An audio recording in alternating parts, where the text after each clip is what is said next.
Hello friends, welcome to your own channel daily stock. आज की video में हम रिलैक्सो फुटवेयर के शेयर का एनालिसिस करेंगे और जानेंगे कि शेयर में आपको लॉन्ग टर्म इन्वेस्टमेंट करना चाहिए या नहीं। तो इसके लिए आप वीडियो को एंड तक जरूर देखना। और अगर अभी तक आपने हमारे चैनल को सब्सक्राइब नहीं किया है तो आप हमारे चैनल को जरूर सब्सक्राइब कर दीजिएगा।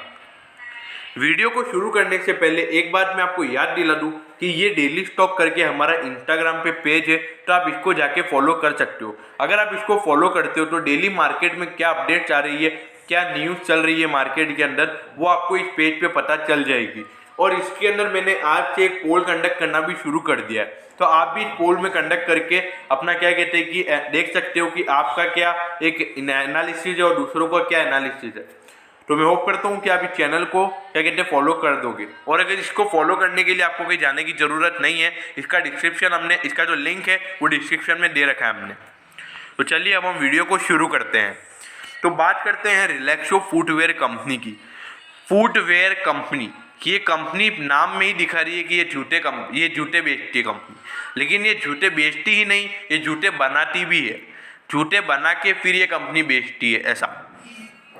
तो ये इसका जो मेन है वो धंधा है वो इंडिया के अंदर ही है। इंडिया के बाहर अभी तक इसका क्या कहते हैं कि धंधा अभी तक चालू नहीं हुआ है। ये रिलैक्सो फुटवेयर जो कंपनी है ये नाइकी और एडिडास जैसी कोई बड़ी कंपनी नहीं है फुटवेयर में, लेकिन ये जो जूते जिस प्राइस पे जूते बेचती है तो वो मिडिल क्लास बंदा जो होता है वो भी इसके जूते खरीद सकता है, वैसे जूते कंपनी बनाती है। और टॉप क्वालिटी के जूते कंपनी बेचती है। ऐसा नहीं कि कम प्राइस में बेच रही है तो नाइकी और एडिडास जैसी क्वालिटी के जूते नहीं होंगे।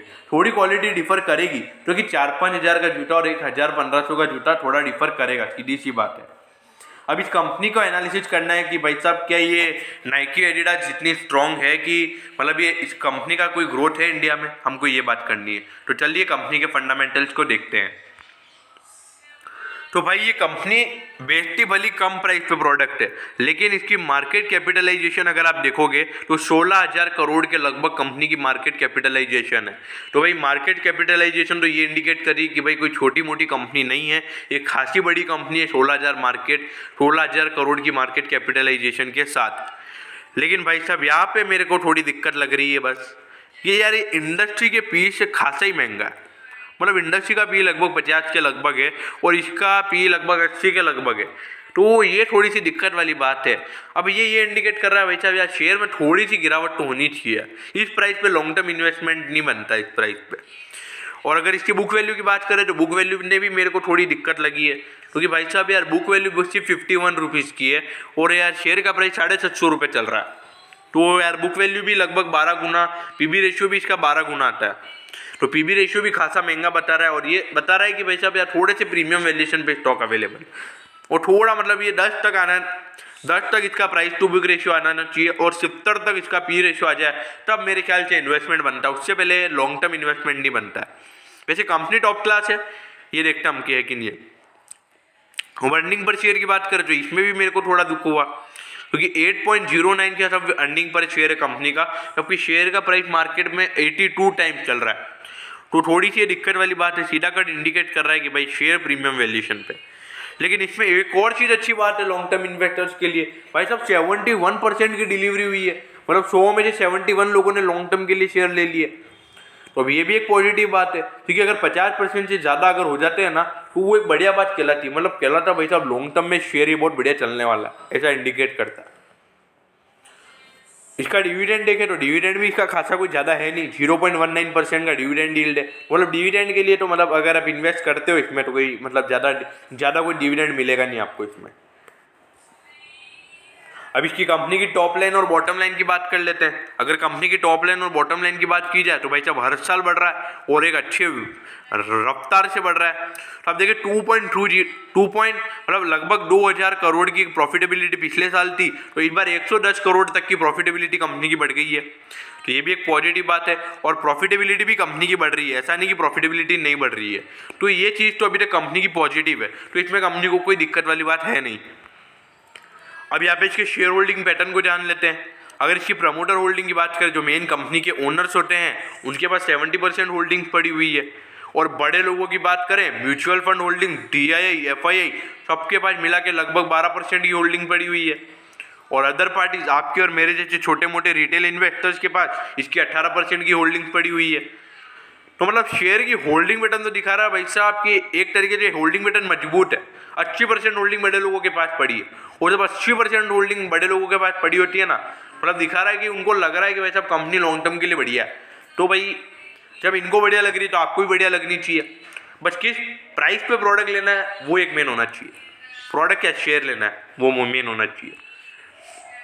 अब ये कंपनी के एक्चुअल फिगर्स टॉप लाइन और बॉटम लाइन के, जैसा कि मैं बोल रहा था कि लगभग 110 करोड़ की बढ़ोतरी देखने को मिली है। ये देखिए आपके सामने 110 करोड़ के लगभग की बढ़ोतरी देखने को मिली है। तो कंपनी की टॉप लाइन खासी बढ़ रही है हर साल, एक अच्छे प्राइस पे बढ़ रही है। तो कंपनी की टॉप लाइन और बॉटम लाइन में कोई भी दिक्कत वाली बात नहीं है। लेकिन इसमें खासा इंटरेस्ट पेमेंट बढ़ा है 6 से 16। लेकिन इंटरेस्ट पेमेंट मेरे ख्याल से अभी कंपनी का डेट टू इक्विटी रेशियो कम हो गया, वो मैं आपको आने वाली स्लाइड में बताता हूँ। और इसका जो नेट प्रॉफिट है वो भी खासा अच्छा है। लेकिन भाई साहब जितना कंपनी का शेयर का प्राइस चल रहा है उसके हिसाब से नेट प्रॉफिट अभी कम है। कंपनी का नेट प्रॉफिट थोड़ा सा ज़्यादा होना चाहिए, लगभग 500 करोड़ के लगभग होना चाहिए, तो शेयर एक अच्छे वैल्यूएशन पे आ जाएगा। मतलब तो जो कंपनी का जो पी रेशियो होगा वो लगभग 70 से भी कम आ जाएगा। और कंपनी का जो पीबी रेशियो, कंपनी की बुक वैल्यू भी अच्छी हो जाएगी, तो कंपनी का जो पीबी रेशियो है वो भी 10 से कम आ जाएगा ऐसा। अब इसके पर शेयर रेशियोज की बात कर लेते हैं। अब आप ये देखोगे कि यार भाई इसका ईपीएस तो हर साल डिक्रीज हो रहा है, जबकि अर्निंग्स इसकी हर साल बढ़ रही है, तो इसका अर्निंग पर शेयर क्यों कर रहा है? भाई साहब इसके नंबर ऑफ शेयर मार्केट में खासे ज़्यादा हो गए। अब इसके नंबर ऑफ शेयर्स अगर मार्केट में ज़्यादा हो जाएंगे तो कंपनी को कमाना भी उतना पड़ेगा ताकि उसका अर्निंग पर शेयर भी उतना हो सके। अब कंपनी उतना कमा नहीं पा रही जितने की नंबर ऑफ शेयर्स मार्केट में है, तो सीधी सी बात है कि अर्निंग पर शेयर भी इतना गिरा हुआ ही रहेगा। तो इसीलिए ये दिक्कत वाली बात है कि भाई साहब कंपनी को और पैसा कमाना पड़ेगा एक अच्छे वैल्यूएशन पे शेयर को लाने के लिए। और अगर इसकी बुक वैल्यू की बात करें, भाई साहब बुक वैल्यू भी तो पिछले साल से 38 रुपीज़ घटी है। बुक वैल्यू भी बता रही कि भाई साहब बुकों में भाई रिलैक्सो फुटवेयर के थोड़ी सी दिक्कत वाली बातें चल रही हैं, क्योंकि ये शेयर खासा महंगा मिल रहा है आपको अभी। इस शेयर में जाके एकदम से लॉन्ग टर्म इन्वेस्टमेंट मत कीजिएगा किसी के भी कहने के ऊपर। भले अगर ये शेयर यहाँ से 750 रुपये से अगर ये 900 रुपये 1000 रुपये चला जाए उसका दिक्कत मत करना, लेकिन 750 से 300 रुपये चला जाएगा तो दिक्कत वाली बात हो सकती है। लेकिन अगर इसके मार्जिन परसेंटेज की अगर हम बात करें तो कंपनी के तीनों margin, gross profit, operating margin, net profit margin percentage, तीनों हर साल कांस्टेंट रहे हैं। तीनों में कोई दिक्कत वाली बात नहीं रही है और तीनों एक बढ़िया तरीके से दिख रहे हैं, और तीनों मतलब हर साल कांस्टेंट रहे हैं। और नेट प्रॉफिट मार्जिन परसेंटेज तो थोड़ा सा बड़ा भी है। तो एक तरीके से देखा जाए तो मार्जिन परसेंटेज में कंपनी को कोई दिक्कत वाली बात नहीं है, मार्जिन कंपनी का एक अच्छा है। अब इसके रिटर्न ऑन इक्विटी परसेंटेज की बात करते हैं। भाई साहब कंपनी के रिटर्न ऑन इक्विटी परसेंटेज की अगर हम बात करें तो return on equity percentage company का गिर रहा है और आरओसी भी कंपनी का गिर रहा है। तो भाई साहब ये क्या इंडिकेट कर रहा है? अब ये आरओसी और रिटर्न ऑन इक्विटी दोनों का गिरना ये इंडिकेट कर रहा है कि कंपनी जितना ज़्यादा पैसा बिजनेस में डाल रही है लेकिन उतना ज़्यादा प्रॉफिट नहीं कमा पा रही है। मैं आपको एग्जांपल से समझाता हूँ। मतलब सपोज बिजनेस ने 1000 करोड़ रुपए बिजनेस में पहले कंपनी ने लगा रखे थे, तो कंपनी को 100 करोड़ की प्रॉफिटेबिलिटी होगी, तो कंपनी का कितना 10% कंपनी का रिटर्न ऑन इक्विटी हो गया। तो फिर कंपनी सपोज 1000 करोड़ कंपनी ने और कैपिटल डाली, तो 10% के हिसाब से कंपनी की जो प्रॉफिटेबिलिटी है वो 200 करोड़ होनी चाहिए थी, सीधी सी बात है।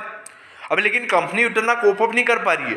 कंपनी अगर एडिशनल कैपिटल डाल भी रही है ना, लेकिन उतना प्रॉफिट बढ़ नहीं पा रहा है कंपनी का, तो इसीलिए कंपनी का जो रिटर्न ऑन इक्विटी और आरओसी है वो गिर रहा है। तो ये भी सोचने वाली बात है कि कंपनी एडिशनल कैपिटल पे उतना प्रॉफिट नहीं कमा पा रही है, कंपनी का कैपिटल एडिक्वेसी रेशियो ज़्यादा बढ़िया नहीं है। तो ये एक दिक्कत वाली बात है, ये एक नेगेटिव बात है कंपनी की, क्योंकि कंपनी अगर ज़्यादा इसके बाद में और कैपिटल डालेगी तो उस पर भी रिटर्न ऑन इक्विटी और आरओसी कंपनी का गिर जाएगा। तो इसके चलते क्या होगा कि कंपनी मतलब ज़्यादा कैपिटल भी डालेगी तो इससे ईपीएस भी कम हो जाएगा कंपनी का, क्योंकि नंबर ऑफ शेयर पहले से मार्केट में ज़्यादा हो गए हैं।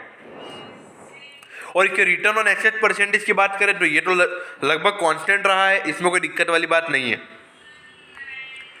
अब इसके करंट रेशियो की बात करें तो भाई साहब करंट रेशियो 1 से ज़्यादा है, तो अगर 1 से ज़्यादा है तो इसमें कोई दिक्कत वाली बात नहीं है, क्योंकि कंपनी अपनी करंट लाइबिलिटीज़ पे करने में कंपनी को कोई दिक्कत नहीं होगी। क्योंकि अगर कंपनी करंट लाइबिलिटीज टाइम पे कर देगी तो भाई साहब क्या दिक्कत होगी, उसको कोई दिक्कत नहीं होगी। लेकिन दिक्कत यहाँ पे आ जाती है क्विक रेशियो में, क्योंकि क्विक रेशियो 1 से कम है कंपनी का, तो अभी अचानक से कोई लाइबिलिटी आ जाती है कंपनी के पास तो कंपनी उसको पे करने में थोड़ा नाकामयाब हो सकती है। लेकिन इसमें भी एक पॉजिटिव बात है कि पिछले 3 साल से थोड़ा थोड़ा करके इसका जो क्विक रेशियो वो बढ़ रहा है, वो एक पॉजिटिव इंडिकेशन दे रहा है। अब भाई साहब इसके डेट टू इक्विटी रेशियो की बात कर लेते हैं। भाई साहब डेट टू का नी के बराबर है, मतलब 0 पॉइंट, मतलब लगभग एकदम नी के बराबर है।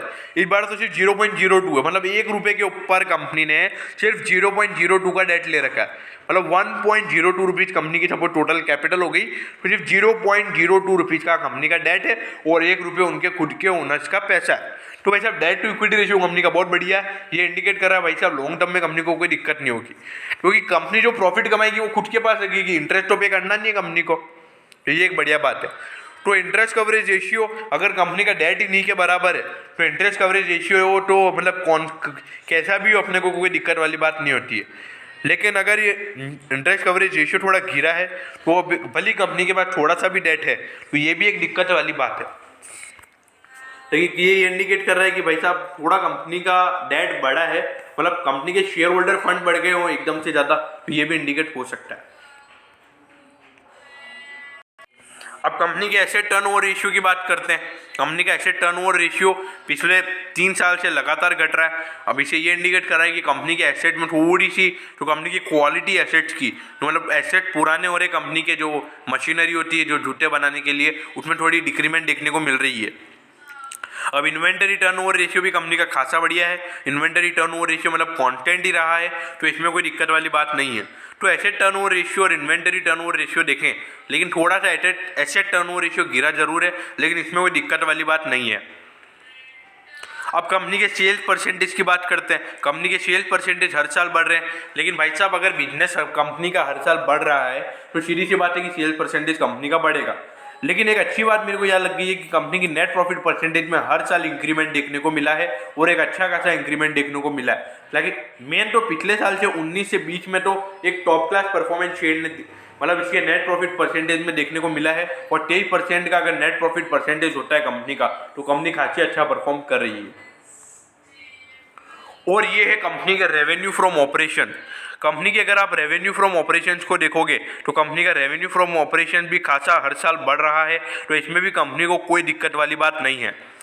लेकिन इसकी अगर हम earning before interest and tax की बात करें, तो इसमें भी कोई दिक्कत वाली बात नहीं है। आप चार्ट में देख सकते हो कि इसका चार्ट हर साल एक ऊपर बन रहा है चार्ट, क्योंकि सीधी सी बात है कि भाई साहब हर साल कंपनी की अर्निंग बढ़ रही है, रेवेन्यू बढ़ रहा है कंपनी का, नेट प्रॉफिट कंपनी का बढ़ रहा है। मतलब कंपनी में ऐसे देखा जाए तो कोई दिक्कत वाली बात नहीं है। बस शेयर थोड़ा महंगा मिल रहा है। अब वो क्यों कितने पे लेना है आपको शेयर, वो मैं आपको लास्ट स्लाइड में बताता हूँ। अब कंपनी के डिविडेंड परसेंटेज की बात करें, तो डिविडेंड परसेंटेज भी कंपनी का गिरा है। लेकिन अगर आप डिविडेंड देखोगे कंपनी का, तो डिविडेंड तो कंपनी का ज़्यादा है, होना चाहिए, तो ये कंपनी की अर्निंग बढ़ी है, लेकिन डिविडेंड गिरा है। तो ये अब ये इंडिकेट कर रहा है कि भाई साहब नंबर ऑफ शेयर मार्केट में बहुत ज़्यादा हो गए हैं। तो इसके रिगार्डिंग अगर कंपनी को एक अच्छे वैल्यूएशन पे आना है, तो भाई साहब कंपनी को और कमाना पड़ेगा, मतलब जितना कैसा अभी कंपनी कमा रही है उसका डबल कमाना पड़ेगा, तब एक अच्छे वैल्यूएशन पे आएगा, तब मैं इस कंपनी के शेयर लूँगा। भले मेरे को महंगा शेयर मिल जाएगा, 1000 रुपये पे मिल जाएगा, मैं ले लूँगा, लेकिन मेरे को क्या कहते हैं कि अगर प्रीमियम वैल्यूएशन पे मिल रहा है, तो मैं उस स्टॉक को नहीं लूँगा। और इसकी अर्निंग पर शेयर देखोगे, तो आप अर्निंग पर शेयर भी इसका गिरा है, जबकि कंपनी की अर्निंग बढ़ी है। ये तो मैंने आपको पिछली स्लाइड में बता दिया था, तो मैं एक बार आपको वापस नहीं बताऊंगा कि इसका रीज़न क्या है।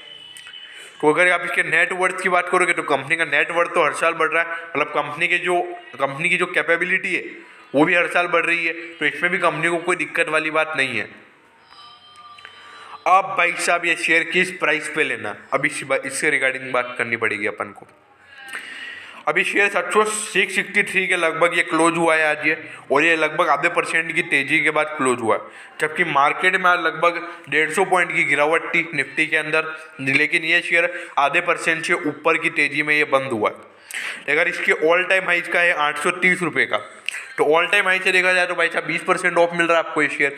लेकिन हमको ये देखना होता है कि भाई साहब क्या ये शेयर आपको ऑल टाइम हाई से भी ज़्यादा रिटर्न देगा, क्या ऑल टाइम हाई से डबल होगा ये, हमको ये देखना होता है। लॉन्ग टर्म इन्वेस्टमेंट मतलब एक अच्छी रिटर्न मिलेगी, मिनिमम 50% की रिटर्न मिलेगी, हमको वो देखने का होता है। देखिए कंपनी एकदम बढ़िया है, बहुत बढ़िया टॉप क्लास कंपनी है, जूतों के मामले में एक बढ़िया धंधा चल रहा है कंपनी का। लेकिन एक दिक्कत है कंपनी की कि ये कॉम्पिटिटर्स का मार्केट इसके अंदर अभी मेन मार्केट के अंदर देखा जाए लिस्टेड कंपनी में, तो बाटा इंडिया करके एक कंपनी है, सिर्फ वही एक मेन कॉम्पिटिटर है इसका। तो रिलैक्सो फुटवेयर का थोड़ा प्रीमियम वैल्यूएशन पे होना एक वो सही सी बात है कि एक प्रीमियम वैल्यूएशन पे होगा ही, लेकिन कंपनी उतना पैसा नहीं कमा पा रही है कि जितने कंपनी के शेयर होल्डर्स हैं। और मेन दिक्कत क्या है कि कंपनी का जो रिटर्न ऑन इक्विटी परसेंटेज है उसमें भी गिरावट है। मतलब कंपनी के पास कैपिटल पूरी पड़ी है लेकिन कंपनी उतना पैसा कमा ही नहीं पा रही है। मेन दिक्कत यहाँ पे आ जाती है।